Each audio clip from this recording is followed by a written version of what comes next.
पिछले भाग में हमने मौखिक दंड के बारे में सुना था। इस भाग में हम पढ़ेंगे मौखिक दंड के अनेक स्वरूप हो सकते हैं, जैसे ज़ोर ज़ोर से डांटना और बेतहाशा गुस्सा करना। यह आतंकवादी मार्ग है। इससे बच्चा भयभीत हो सकता है।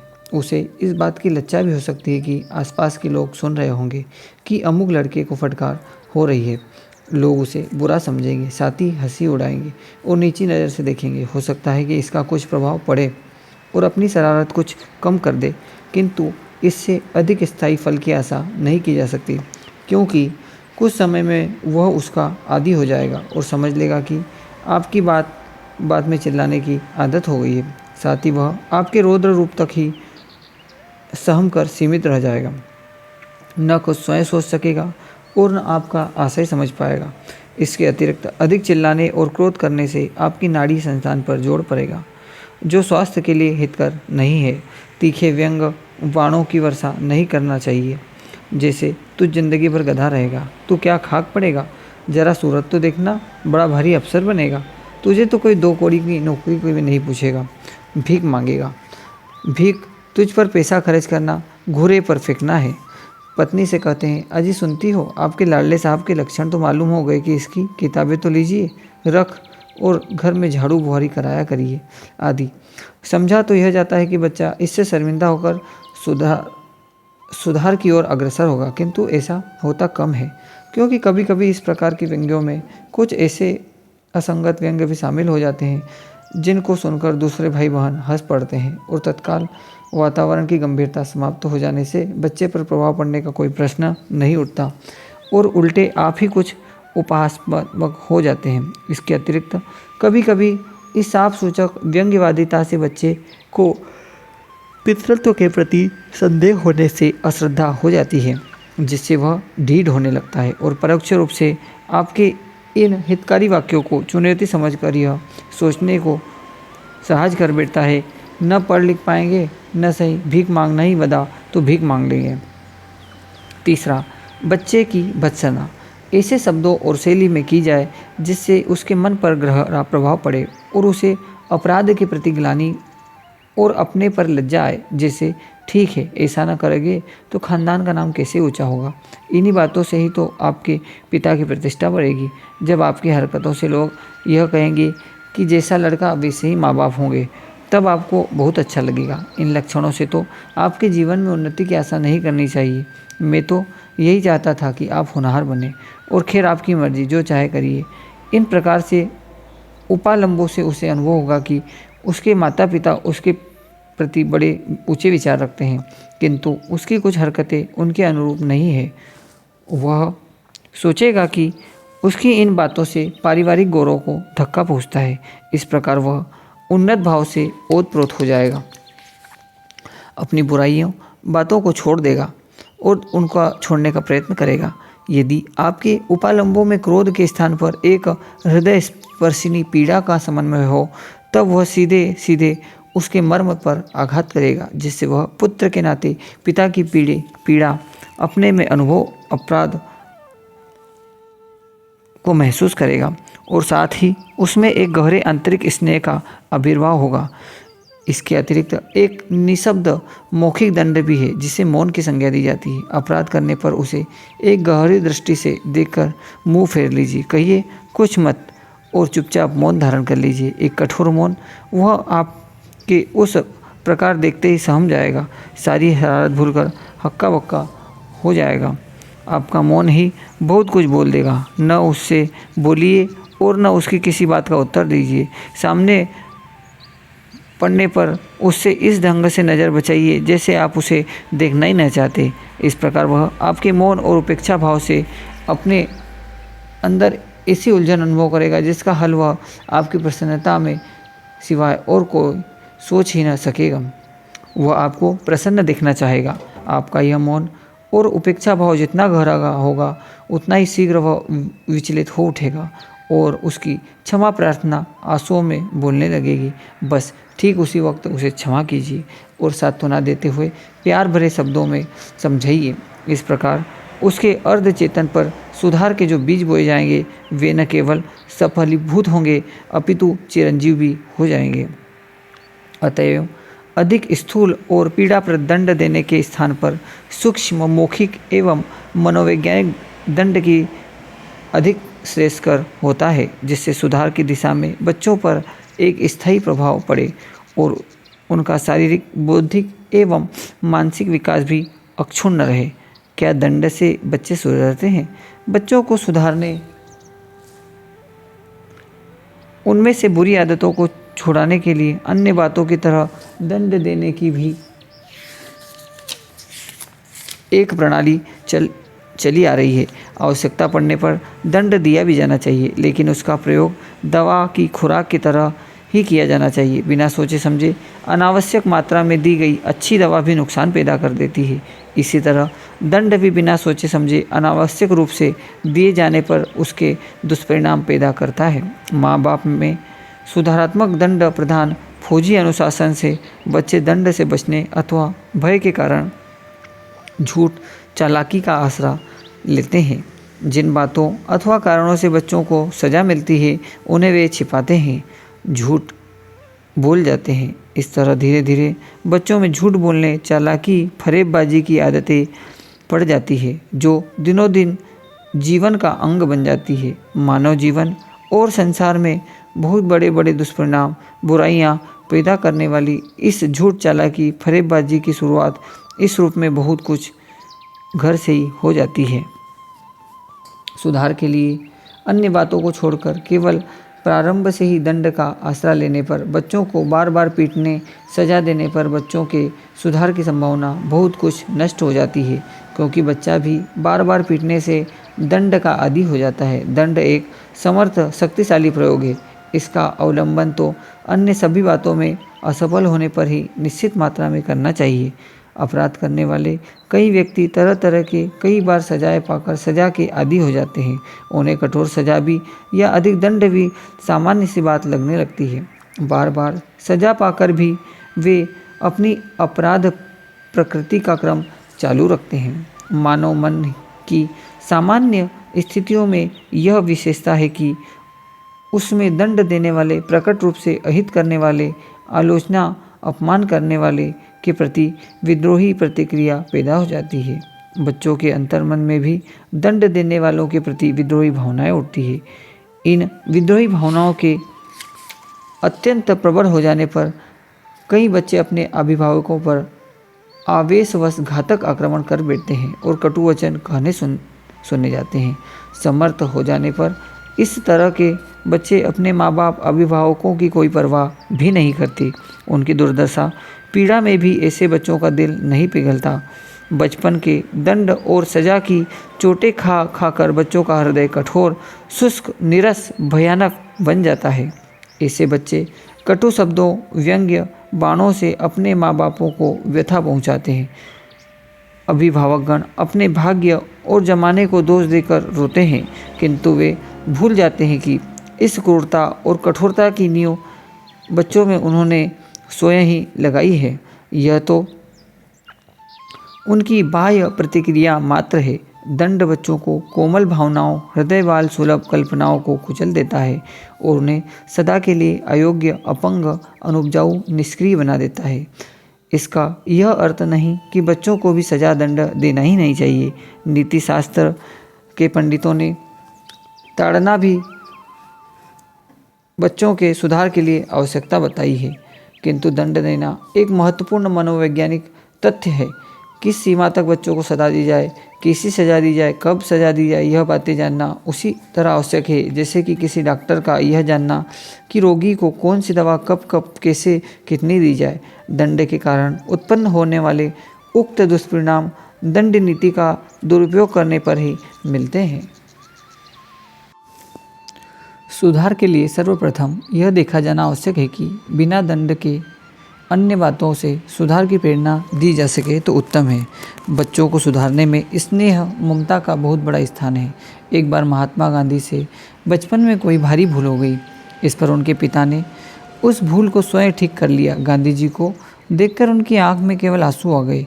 इसका ऐसा मुख प्रभाव पड़ा कि फिर गांधी जी ने कभी वैसा काम नहीं किया जिससे उसके पिता को ठेस होने लगे।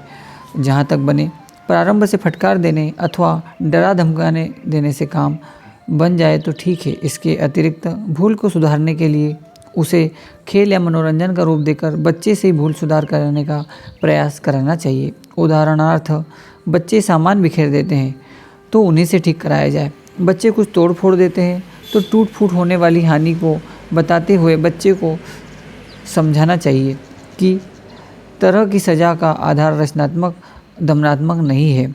4-5 साल के बच्चे शारीरिक सज़ा भी दी जा सकती है, किंतु 7 से 8 साल बाद बच्चों को इस तरह का दंड नहीं देना चाहिए। इस समय बच्चे का मानसिक विकास काफ़ी हो चुकता है और वह अपने मान अपमान को समझने लगता है। विद्रोही भावनाएं, विपरीत प्रतिक्रिया इसी समय पैदा होने लग जाती है। बच्चों की अच्छाइयों को भी मुक्त कंठ से प्रशंसा करनी चाहिए। उत्साह बढ़ाने, अच्छे काम करने के लिए पुरस्कार देना, बच्चों का विश्वास प्राप्त करना, इस तरह बच्चों को सुधारात्मक निर्देश देकर उन्हें अच्छा बनाया जा सकता है। भूलों से होने वाली हानि समझाकर उन्हीं आदतों में आवश्यकता अनुसार सुधार किया जा सकता है। दंड, सजा तो अंतिम उपाय है जिसका आवश्यकता अनुसार ही उपयोग किया जाना चाहिए। प्रताड़ना बच्चे की इच्छा को कोई स्वाभाविक मोड़ तो दे नहीं पाती, जबकि मनोवैज्ञानिक का बहुचर्चित सिद्धांत है विल्स डोमिनेट बॉडी, अर्थात इच्छाएं शरीर से अधिक प्रभावशाली होती है। अतः शरीर पर पड़ने वाले दबाव से इच्छाएं नहीं दब सकती, वरन वे विद्रोह करती है। यदि इच्छाएं ऐसी है जिनसे बच्चे का अहित हो सकता है तो उनको दूसरी समांतर अच्छी इच्छा से मोड़ देना चाहिए। सुरुचि का विकास बालक को साहसी और स्वाभिमानी बनाता है। हमारी भूल यह है कि हम बच्चों को किसी भी काम के लिए अयोग्य समझ लेते हैं। यदि उसमें थोड़ी सी बुराई भी हो तो भी बिल्कुल अयोग्य न समझकर यह मानना चाहिए कि उन्हें गलत दिशा दी गई अथवा उनके पुनर्जन्म के संस्कार अच्छे नहीं रहे। आगे बच्चों में यह दोष प्रबल न हो, इसके लिए उन्हें सुरुचि वाला बनना चाहिए। पाश्चात्य देशों में प्रत्येक व्यक्ति की अपनी एक विशेष पसंद होती है। किसी को खेलने की, किसी को बागवानी की, किसी को घुड़सवारी की, किसी की बड़ेगिरी की और किसी की अपनी प्राइवेट प्रयोगशाला में बैठकर नए नए प्रयोग द्वारा छोटी छोटी सुविधा बढ़ाने वाली नई वस्तुओं के अनुसंधान की। ऐसी रुचियाँ यदि हम अपने बालकों में पैदा कर सके तो उन्हें बुराइयों से सहज ही बचाया जा सकता है।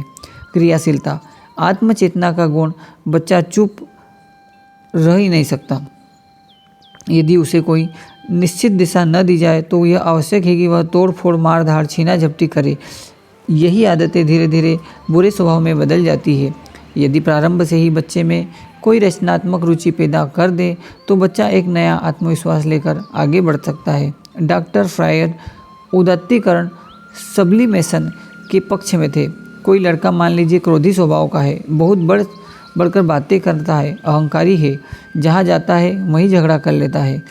उसे यदि कोई अच्छी पुस्तक देकर या खेलने कूदने की प्रेरणा देकर उस आदत को मोड़ना चाहे तो संभव है कि वह किताब को भी फेंक दे और खेलने कूदने वाले साथियों को भी मार पीट दे। ऐसे बच्चों को उदात्तीकरण द्वारा उपयोगी बनाया जा सकता है। उदाहरण के लिए उसे ग्रुपिंग करना सिखाया जाए, उसे कोई स्काउटिंग, एनसीसी आदि किसी ग्रुप का नेता बनाकर एक अच्छे सैन्य अधिकारी का उत्तरदायित्व निभाने की प्रेरणा दी जाए। इसमें उसके खराब गुणों का उसी प्रकार उपयोग हो सकता है जैसे गंदी खाद का उपयोग उपज बढ़ाने के लिए। इस तरह बच्चों को जब भी कुछ समझाया, सिखाया या अप्रत्यक्ष रूप से प्रेरित किया जा रहा हो तो यह ध्यान बना रहे कि उसे पूर्ण स्नेह और सहानुभूति पाने का विश्वास हो रहा है। हर स्थिति में यह रखा जाना चाहिए कि बच्चे की इच्छा शक्ति को भी महत्व दिया जाए और उसे दिशा देने की सतर्कता बरती जाए, तभी उसमें सत्प्रवृत्तियों का उभार संभव है। प्रताड़ना से तो बच्चों में विद्रोही भावना ही पनपेगी। आवश्यकता उन्हें प्रेरणा देने की होती है। प्रारंभिक क्रम में लड़के लड़कियों को कुपथ पर चलने से होने वाली हानियों को विस्तार से समझाया जाए। घटनाओं, उदाहरणों, नीति कथनों आदि का सहारा लेकर जो बुराइयां किशोर में उभर रही हो उसे उत्पन्न होने वाले दुष्परिणाम बताए जाए। पास पड़ोस परिचय क्षेत्र में वैसी प्रवृत्तियों के कारण जिन लोगों को व्यक्तित्व या व्यक्तिगत रूप से हानि उठानी पड़ी उनका स्मरण कराया जाए। उनके परिवार को उस दुष्प्रवृत्ति, जिन संकटों, कलह, विग्रह, अपसय, कर्ज आदि का सामना करना पड़ा हो, वह भी विस्तार से बताया जाए। समाज में अंततः इस कुमार्गामिता के कारण उन लोगों के प्रति क्या भाव बना है जो लोग साथ रहकर उन्हें उकसाते बढ़ाते रहे, वे ही किस प्रकार मुंह फेर लेते हैं, यह सब बताकर उधर से विमुख किया जाए। साथ ही अमुक अमुक ने दुष्प्रवृत्ति छोड़ने का संकल्प लिया तो छोड़ दी, फिर इस प्रकार प्रगति करता गया, अमुक अमुक लाभ उसे मिलते गए, यह भी गिनाया जाए। समझाने का यह काम वे लोग न करें जिनसे कि इस विपथगामिता के कारण उस लड़के की कहासुनी हो चुकी हो, खिंचाव हो या झंझट। यदि समझाने बुझाने का अंततः कोई भी प्रभाव होता हुआ न दिखाई पड़े तो फिर पारिवारिक विचार गोष्ठी के समय परिजनों द्वारा सामूहिक रूप से कहा जाए कि तुम्हारा अमुक आचरण अनुचित है, इस आचरण से तुम्हारी स्वयं की भी हानि है और परिवार की भी। गोष्ठी में अनुचित आचरण की स्पष्ट भर्त्सना की जाए, किंतु संबंधित व्यक्ति का अपमान न किया जाए, अन्यथा भावोद्वेग में हानिकारक प्रतिक्रिया संभव है। घर से भाग जाने से लेकर उद्दंडता पर उतर जाने तक कदम उठाए जा सकते हैं। अतः सामूहिक आलोचना, निंदा व्यक्ति के गर्हित पक्ष की जाए, संपूर्ण व्यक्तित्व का तिरस्कार न किया जाए। यदि जिद, अहम या कुसंगत से उत्पन्न औद्धत्य इतना गहरा हो गया है कि अकेले में मैत्री भाव से समझाने से लेकर सामूहिक भर्त्सना तक के उपाय विफल हो गए हों, तब उस व्यक्ति से पारिवारिक असहयोग किया जाए, उसे परिवार से किसी भी प्रकार की मदद देना बंद कर दी जाए। इसमें किसी प्रकार का सहयोग किसी सदस्य द्वारा न किया जाए। माँ व अन्य अधिक स्नेह रखने वालों को बता दिया जाए कि यह उग्र कदम आवश्यक सुधार के लिए उठाना आवश्यक है। असहयोग पर तब तक दृढ़तापूर्वक अमल किया जाए जब तक कि ऐसे लोग परिवार में अपनी भूल सबके समक्ष स्वीकार कर लेने, उसे सुधारने का संकल्प न कर ले, तभी पारिवारिक मर्यादा की रक्षा हो सकेगी। बच्चा अपने माता पिता के डर से दोहरी जिंदगी जीने लगता है तथा सामने कुछ और पीछे से कुछ व्यवहार करता है। दंड और प्रताड़ना बच्चों को भयभीत बनाकर उन्हें कुंठित तो करती ही है, माता पिता के प्रति भी उनमें अवमाननापूर्ण रवैया बढ़ने लगता है और वे अपने अभिभावकों को श्रद्धा और सम्मान की दृष्टि से देखने के स्थान पर शत्रु और अवमानना की दृष्टि से देखने लगते हैं। कहा जाता है कि बच्चों की मनःस्थिति इस योग्य नहीं होती कि उन्हें हर उच्च नीच समझ आए, इसलिए उन्हें सही मार्ग पर रखने के लिए केवल प्रेम ही काफ़ी नहीं, कुछ डरा धमका कर रखने की सतर्कता भी बरती जानी चाहिए। यह ठीक है कि अधिक शरारती बालकों के लिए यत्किंचित दंड देना भी आवश्यक है, लेकिन यह भी स्मरणीय है कि बच्चों की शरारतें दंडनीय तब तक बनती है जब उन पर आरंभ से ही ध्यान न दिया जाए। बच्चों के लालन पालन में विवेक और उचित अनुचित का पूर्व विचार तो आवश्यक है ही, साथ ही यह जानना भी आवश्यक है कि उसकी ध्वंसात्मक प्रवृत्तियों को कैसे नियंत्रण में रखा जाए। शरारती बच्चे सामान्य बच्चों से अधिक प्रतिभा संपन्न होते हैं। उन्हें यदि समुचित दिशा दी जाए तो उनकी प्रतिभा का खुलकर बाहर आने का अवसर मिलता है। स्मरणीय है कि दंड की प्रतिक्रिया कभी लाभदायक नहीं होती। स्वभावतः शरारती बच्चों को प्रेम से ही सुधारा जा सकता है, न कि दंड और प्रताड़ना से। प्रेम पूर्वक बच्चों को सही दिशा किस प्रकार दी जा सकती है, यह एक मुख्य प्रश्न है। कुछ लोगों के लिए यह आश्चर्य का कारण हो सकता है कि बच्चे दंड से नहीं सुधर सकते, वे प्रेम और पुरस्कार से सुधर सकते हैं। पुरस्कार प्रोत्साहित करने के लिए दिया जाता है, तो क्या शरारत करने पर पुरस्कार द्वारा उन्हें प्रोत्साहित किया जा सकता है? निश्चित रूप से इस स्तर का पुरस्कार घूस ही बन जाता है। अतः पुरस्कार में परिवार के सभी सदस्यों को शामिल करना चाहिए। कहा जा सकता है कि यदि 2 दिन तक अपने कपड़े साफ रखोगे तो हम लोग बाजार चलेंगे, और तुम आज का पाठ पूरा करोगे तो हम सब एक कहानी सुनेंगे। इस प्रकार के पुरस्कारों से बच्चों को दिशा और उनमें आगे बढ़ने का प्रोत्साहन तो मिलता ही है, परिवार के अन्य सदस्यों की प्रसन्नता का ध्यान रखने की वृत्ति भी विकसित होती है। कहने का अर्थ यही नहीं कि बच्चे को दंड देना ही नहीं चाहिए। दंड दिया जा सकता है, पर वह मारपीट या धमकी के रूप में ही हो, यह कोई ज़रूरी नहीं है। इस रूप में भी तो दंड हो सकता है कि कल हमारे तुम्हारे साथ नहीं खेलेंगे या तुम्हारे साथ घूमने नहीं जाएंगे। फिर बालक इतना सुनते ही अपनी भूल को सुधारने के लिए तत्काल तैयार हो जाएगा। आयु बढ़ने के साथ साथ आदत भी परिपक्व होती है। यह तथ्य बुरी आदतों के संबंध में और भी अधिक लागू होती है। भले का बुरा बनना तनिक से कुसंग में पड़ता है, पर बुरे को भला बनना अपेक्षाकृत कहीं अधिक कठिन पड़ता है। बड़ी आयु में आदतें बदलना कठिन होता है, यह सभी जानते हैं। विशेषतया बुरी आदतों के संबंध में तो आशा कम ही रह जाती है। बढ़ते हुए बाल अपराध यह संकेत करते हैं कि भावी पीढ़ी का स्तर उज्जवल बनाने की आशा धूमिल होती जा रही है। ऐसा समुदाय बनने की आशंका है तो स्वयं पतित स्तर में पड़ा रहे और अपने प्रभाव क्षेत्र में त्रास उत्पन्न करे, यह संभावना भयावह है। अनगढ़ व्यक्तियों का समाज फलता फूलता नहीं, भले ही उसे कितनी ही सुविधा साधन उपलब्ध क्यों न हो। प्रकृति की बात सोचने वालों को इस तथ्य से भी बेखबर नहीं होना चाहिए कि उज्जवल भविष्य की संरचना में परिष्कृत व्यक्तित्व को बाहुल्य भी एक बहुत बड़ी आवश्यकता है। यह समस्या बिना सुलझी पड़ी रहे और व्यक्तिगत चरित्र का स्तर गिरता रहे तो समझना चाहिए कि ईश्वर ही रक्षक है। ओम शांति। ओम भूर्भुवः स्वः तत्सवितुर्वरेण्यं भर्गो देवस्य धीमहि धियो यो नः प्रचोदयात्।